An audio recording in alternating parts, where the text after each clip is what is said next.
আসসালামু আলাইকুম। আপনারা দেখছেন সিবিএন টিভি ইউএসএ সংবাদ বুলেটিন। সাথে আছি আমি সারিকা মৌসুমী। শুরুতেই এসেনশিয়াল হোম কেয়ার সংবাদ শিরোনাম। ভার্জিনিয়া একটি খামার থেকে 150টিরও বেশি বোমা উদ্ধার। ইরান সমর্থিত হুতিদের বিরুদ্ধে যুক্তরাষ্ট্রের সামরিক অভিযান। বছরের প্রথম দিনে বই পায়নি অধিকাংশ শিক্ষার্থী, শিক্ষা উপদেষ্টার দুঃখ প্রকাশ। 31st নাইট উপলক্ষে পর্যটন শহর সাজেকে অনুষ্ঠিত হলো Sajek festival. Rotary Club of Chattogram স্মাইলের চতুর্থ অভিষেক অনুষ্ঠিত। এবং প্রকৃত গণতান্ত্রিক ব্যবস্থা প্রতিষ্ঠার জন্য সংগ্রাম অব্যাহত থাকবে, শুভেচ্ছা বার্তায় ফখরুল। শুনছিলেন এসেনশিয়াল হোম কেয়ার সংবাদ শিরোনাম। এবারে বিস্তারিত। যুক্তরাষ্ট্রের ভার্জিনিয়ায় একটি খামারে অভিযান চালিয়ে 150টিরও বেশি বিস্ফোরক ডিভাইস উদ্ধার করেছে এফবিআই। সংস্থাটি জানিয়েছে এটি তাদের ইতিহাসে অন্যতম বড় বিস্ফোরক ভান্ডার উদ্ধার অভিযানের ঘটনা। অভিযানে ব্যান্ড স্প্যাফোর্ড নামের এক ব্যক্তিকে গ্রেপ্তার করা হয়। তদন্তকারীরা জানান, স্প্যাফোর্ড তার বাড়িতে পাইপ বোমা, অত্যন্ত বিপজ্জনক রাসায়নিক HMTD এবং বোমা বহনের জন্য ভেস্ট মজুত করেছিলেন। এগুলোর কিছুতে নো লাইভস ম্যাটার লেবেল পাওয়া গেছে, যা উগ্র ডানপন্থী গোষ্ঠীর প্রতীক। স্প্যাফোর্ড প্রেসিডেন্ট বাইডেনের ছবি দিয়ে টার্গেট প্র্যাকটিস করতেন এবং কমলা হ্যারিসকে হত্যার ইচ্ছা প্রকাশ করেছিলেন বলে অভিযোগ পাওয়া গেছে। এছাড়া তার কাছে একটি মেশিন গানও ছিল। বর্তমানে তার বিরুদ্ধে নিবন্ধনবিহীন অস্ত্র রাখার অভিযোগ আনা হয়েছে। তবে তদন্তকারীরা আরও অভিযোগ আনার প্রস্তুতি নিচ্ছেন। এফবিআই জানিয়েছে এত বড় বিস্ফোরক ভান্ডার এর আগে তারা কখনো উদ্ধার করেনি। যুক্তরাষ্ট্রের সামরিক বাহিনী ইয়েমেন হুথি নিয়ন্ত্রিত এলাকায় একাধিক অভিযান চালিয়েছে। সেন্ট্রাল কমান্ড জানিয়েছে মঙ্গলবার এই হামলায় উপকূলীয় অঞ্চল ছাড়াও রাজধানী সানায় আঘাত হানা হয়। যুক্তরাষ্ট্রের নৌবাহিনী হুতিদের নির্দেশনা ও অস্ত্র নির্মাণ স্থাপনাগুলোকে লক্ষ্য করে হামলা চালিয়েছে। ক্ষেপণাস্ত্র ও ড্রোন মজুত এবং উৎপাদন স্থাপনাগুলো ছিল এই অভিযানের মূল লক্ষ্য। এর আগে এই স্থাপনাগুলো থেকে হুতিরা লোহিত সাগর ও এডেন উপসাগরে যুক্তরাষ্ট্রের নৌযান এবং বাণিজ্যিক জাহাজে হামলা চালায়। যুক্তরাষ্ট্রের বিবৃতিতে বলা হয়েছে, এই অভিযান ইরান সমর্থিত হুতিদের কার্যক্রম বন্ধ এবং আঞ্চলিক স্থিতিশীলতা বজায় রাখার প্রচেষ্টার অংশ। তারা দাবি করছে এ ধরনের পদক্ষেপ আঞ্চলিক অংশীদার ও জলযানগুলোকে রক্ষার জন্য প্রয়োজন। অন্যদিকে হুতিরা এই অভিযানের নিন্দা জানিয়ে একে ইয়েমেনের সার্বভৌমত্বের লঙ্ঘন এবং ইসরায়েলের প্রতি সমর্থন হিসেবে উল্লেখ করেছে। হুতি মুখপাত্র বলেন, তাদের হামলা ফিলিস্তিনিদের প্রতি সমর্থন ও প্রতিরোধের অংশ। বছরের প্রথম দিনে সব শিক্ষার্থী বই হাতে পায়নি। কিছু শিক্ষার্থী বই পেলেও একসাথে সব বিষয়ে বই পায়নি। বছরের প্রথম দিনে দেশের সব প্রান্তের সব শিক্ষার্থীর হাতে একযোগে নতুন বই তুলে দিতে না পেরে দুঃখ প্রকাশ করেছেন অন্তর্বর্তী সরকারের শিক্ষা উপদেষ্টা অধ্যাপক ওয়াহিদউদ্দিন মাহমুদ। বুধবার ঢাকার আন্তর্জাতিক মাতৃভাষা ইনস্টিটিউট পাঠ্য বইয়ের অনলাইন ভার্সন উদ্বোধন অনুষ্ঠানে প্রধান অতিথির বক্তব্যে দেওয়ার সময় তিনি শিক্ষার্থী ও অভিভাবকদের কাছে দুঃখ প্রকাশ করেন। সেই সঙ্গে জাতীয় শিক্ষাক্রম ও পাঠ্যপুস্তক বোর্ডের অধীন শিক্ষার্থীদের জন্য বিনামূল্যে বই এখন থেকে আর বিদেশে ছাপানো হবে না বলে জানিয়েছেন তিনি। বই ছাপার ব্যবসাকে উন্মুক্ত ও সুশৃঙ্খল করা হবে জানিয়ে তিনি বলেন, এখন থেকে আর বিদেশে বই ছাপানো হবে না, দেশেই ছাপা হচ্ছে। উন্নত মানের ছাপা কাগজ ও মলাটের ব্যবস্থা করা হবে। এনসিটিবির পক্ষ থেকে জানানো হয়েছে, এবছর 41 কোটি বইয়ের চাহিদা থাকলেও 6 কোটি বই ছাপানো গিয়েছে।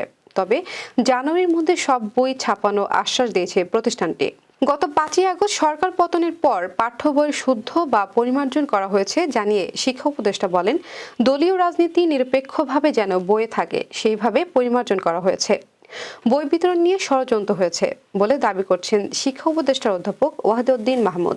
তিনি বলেছেন, কোন কোন জেলায় ষড়যন্ত্র করে বই বিতরণ আটকে রাখা হয়েছিল। পার্বত্য চট্টগ্রাম রাঙামাটিতে অবস্থিত ভূস্বর্গ খ্যাত সাজেক শহর বর্ষবিদায় ও নতুন বছরকে বরণ করে নিতে কটেজ মালিক ও ব্যবসায়ীদের উদ্যোগে পার্বত্য চট্টগ্রামে বসবাসকারী ভিন্ন ভাষাভাষী জাতিগোষ্ঠীর অংশগ্রহণে প্রথমবারের মতো নগরীতে উদযাপিত হয়েছে সাজেক ফেস্টিভ্যাল। বিস্তারিত দেখুন প্রতিবেদনে।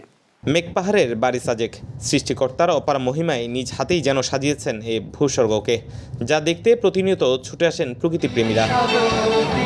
পার্বত্য চট্টগ্রামে বসবাসকারী ভিন্ন ভাষাভাষী জাতিগোষ্ঠীর সাংস্কৃতিক পরিবেশনায় লোকালয়টিতে বর্ষবিদায় ও বর্ষবরণ উপলক্ষে প্রথমবারের মতো অনুষ্ঠিত হয়েছে সাজেক ফেস্টিভ্যাল। কটেজ মালিক ও ব্যবসায়ীদের উদ্যোগে আয়োজিত এই অনুষ্ঠানে অংশ নেন লুসাই, পাংখোয়া, চাকমা, মারমা, ত্রিপুরা জাতিগোষ্ঠীর সদস্যরা। পরিবেশন করেন ঐতিহ্যবাহী নৃত্য ও গান, যার মাধ্যমে পাহাড়ি জনগোষ্ঠীর আচার রীতি ফুটিয়ে তোলা হয় ফেস্টিভ্যালে। যে প্রথমবারের মতো ফেস্ট হচ্ছে, আমাদের আজকেই প্রথম আসা অ্যান্ড খুবই উৎসব মুখর। সবাই যে আয়োজন করছে, সবাই মিলে একটা সম্প্রীতির বন্ধন, এখানে সবাই টুরিস্টরা আসছে, আমাদের কালচার আমরা ধরে তুলতে পারছি। সাজেকে ফার্স্ট টাইম 30 ডিসেম্বরে 31 এখানে অনেক ভালো লাগছে। লোকাল কালচারে তো আমরা খুব একটা বেশি যাই না, তো সেই হিসেবে এদের এই পাহাড়ি কালচারটা আসলেই খুব এনজয় করছে। ভালো লাগছে সাজেক ফেস্টে এসে, কারণ আজকে এখানে বিভিন্ন জাতিগোষ্ঠীর একসাথে বিভিন্ন পরিবেশনা আমরা দেখতে যাচ্ছি। পাহাড়ি জনগোষ্ঠীর এ ধরনের পরিবেশনায় মুগ্ধ হন পর্যটকরা। পার্বত্য চট্টগ্রামের পর্যটন সম্ভাবনাকে এগিয়ে নিতে এমন উদ্যোগ নতুন মাত্রা যোগ করবেন বলছেন পর্যটন খাত সংশ্লিষ্টরা। প্রতি বছর এ ধরনের উদ্যোগ করার কথা বলছেন আয়োজকরা। পার্বত্য অঞ্চলের ভিন্ন ভিন্ন জাতিগোষ্ঠীর সকল সম্প্রদায়ের নৃত্য সাংস্কৃতিক প্রোগ্রামগুলো আমরা তুলে ধরছি, যেহেতু সারা বাংলাদেশের মানুষ সাজেকে বেড়াতে আসে, ওনাদেরকে দেখানোর জন্য সকল জাতিগোষ্ঠীর প্রোগ্রামগুলো আমরা কটেজ মালিক সমিতির পক্ষ থেকে আমরা আয়োজন করেছি। আমাদের ত্রিপুরা পাংখো লুসাইদের ঐতিহ্যবাহী যে জিনিসগুলো যার যার সত্তা নিয়ে আমাদেরকে চিহ্নিত করতে পারে, আমাদের প্রত্যেকের জাতিসত্তার নিজস্ব সংস্কৃতি আছে, সেই সংস্কৃতিগুলো পাহাড়ের সমতলে মানুষের সামনে উপস্থাপন করা।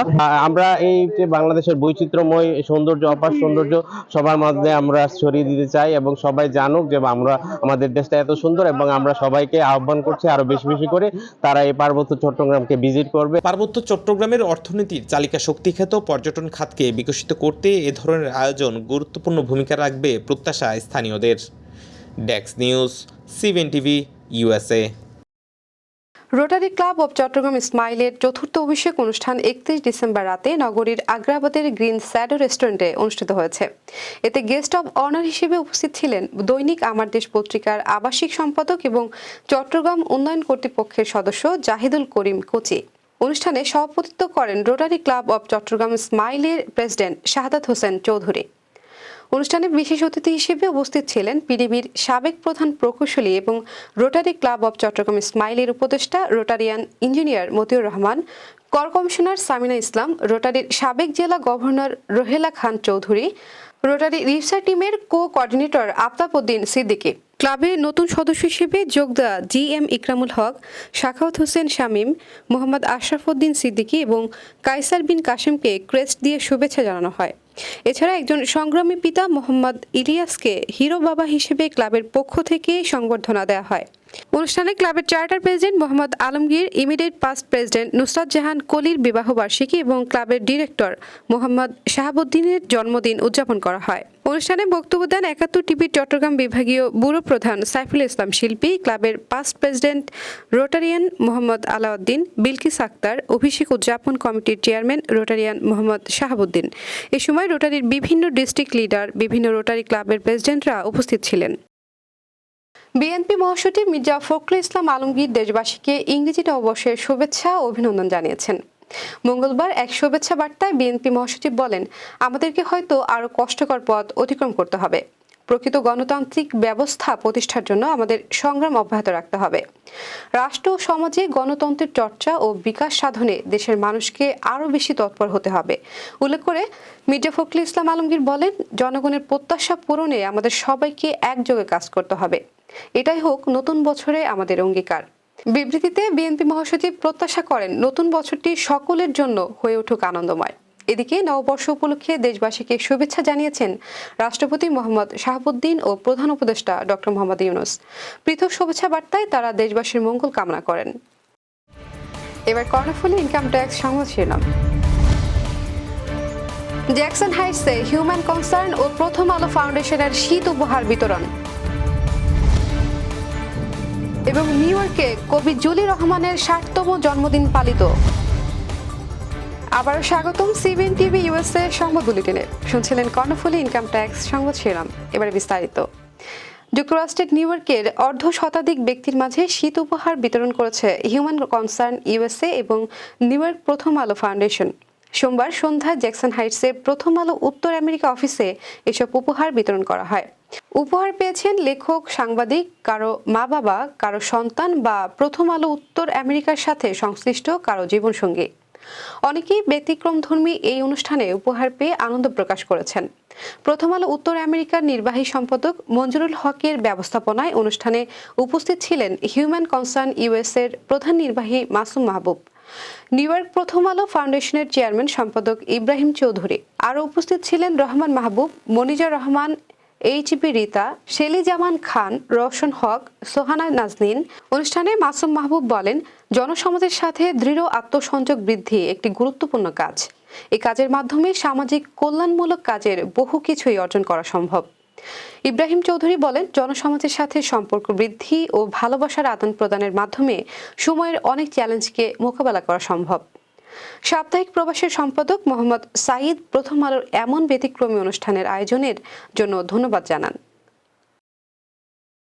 যুক্তরাষ্ট্রের নিউ ইয়র্কে মঙ্গলবার সব্যসাচী কবি জুলি রহমানের 60তম জন্মদিন পালন করা হয়েছে। এ উপলক্ষে তিতাস মাল্টি সার্ভিসের কর্ণধার বি মেহের চৌধুরী উদ্যোগে ব্রন্সের সারা হোম কেয়ারে আয়োজিত অনুষ্ঠানে বিশেষ অতিথি ছিলেন মুক্তিযোদ্ধা আবু কায়সার চিস্তি, ইঞ্জিনিয়ার মোহাম্মদ আব্দুল খালিক, বাচিক শিল্পী মোহাম্মদ ইলিয়াস হোসেন, কবি কামরুজ্জামান বাচ্চু।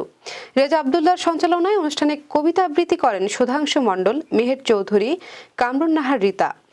বিজয়কে সামনে রেখেই জুলি রহমান পরিবেশন করেন গীতিকাব্য বিজয় বিথির কথা ও নৃত্যনাট্য ঘরে ইঁদুর কাটে দেওয়া নামে যে রাজাকা। তবলায় ছিলেন ইকবাল আহমেদ বাবলা। অনুষ্ঠানে সবাই জুলি রহমানকে ফুলের শুভেচ্ছায় সিক্ত করেন।